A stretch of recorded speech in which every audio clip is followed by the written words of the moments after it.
Hello and g'day. We're Inclusion Foothills, and you can find us right here in High River.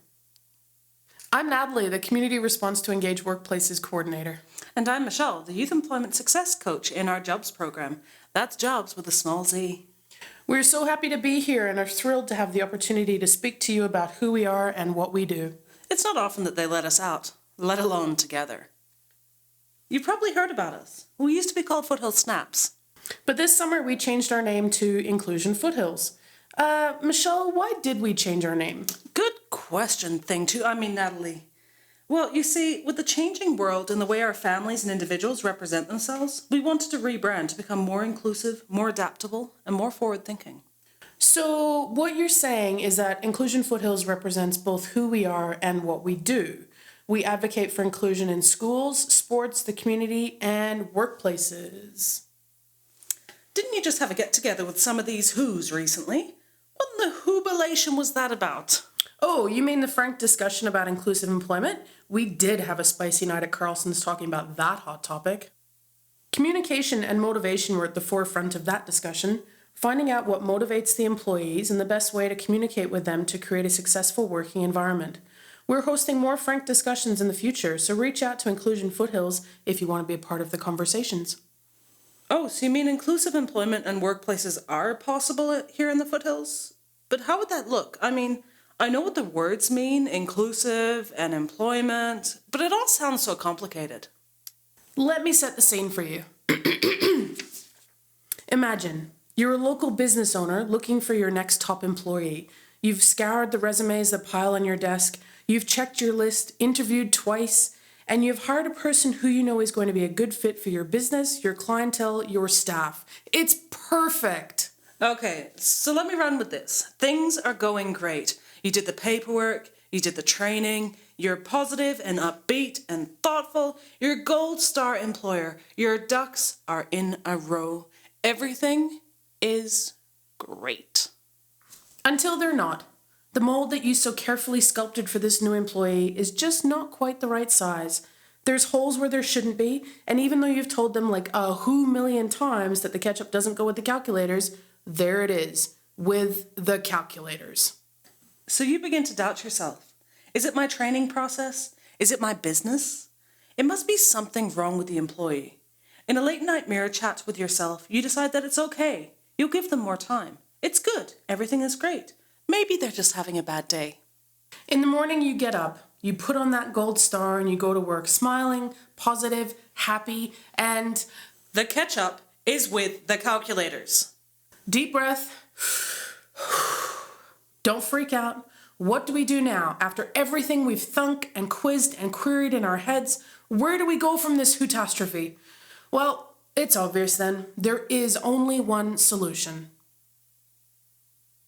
Whoa now, brown cow. Let's not be too hasty. That's a little harsh, isn't it? Fire them?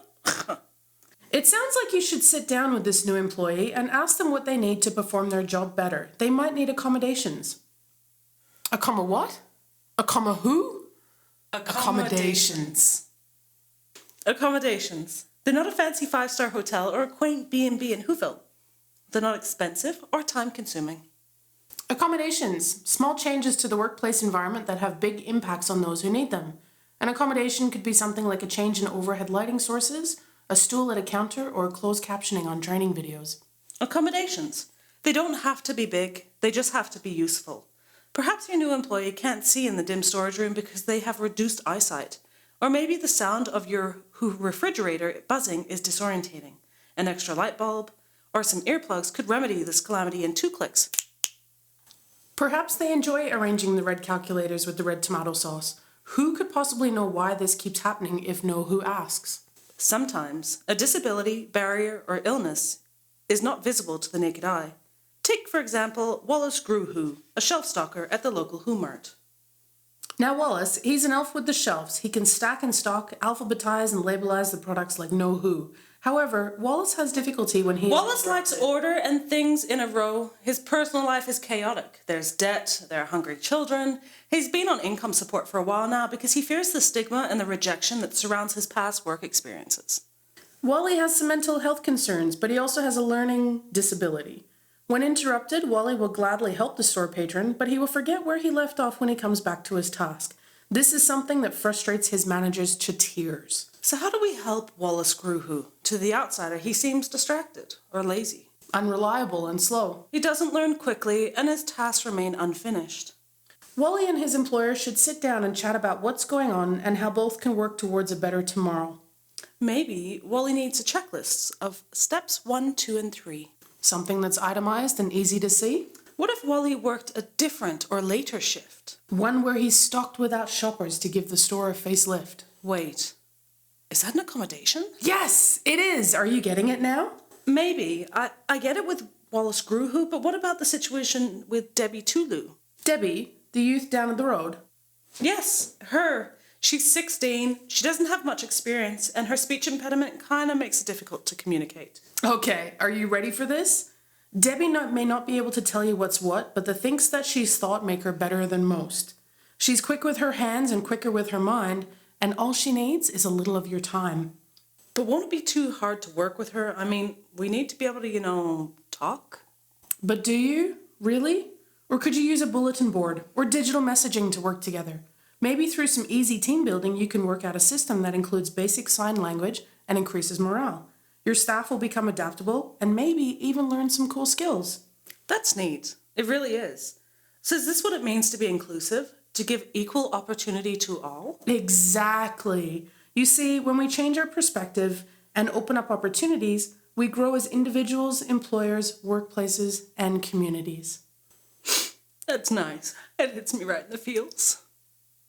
Inclusion doesn't have to be difficult or expensive or scary. It's just about seeing the human in every who and discovering that molds are not made for me or you who. The story continues, and what do you think? Is there a who in your life that drives you to the brink? You may have a who with barriers big and small. Maybe they're a staff member who is hard to get working, or perhaps they're a worker who is better at lurking. We hope that this story has grown in your heart and made it 3 times as big as it was at the start. We hope that you ponder and puzzle and think of all the accommodations you can use in a blink. We are open to all of the questions you have. Please don't feel pressured to rhyme, because in all actuality, this took way too much time. But our questions to you fellow who's, did we make your mind think? Maybe a little, a lot, or no, not at all? Whatever it be, just give us a call.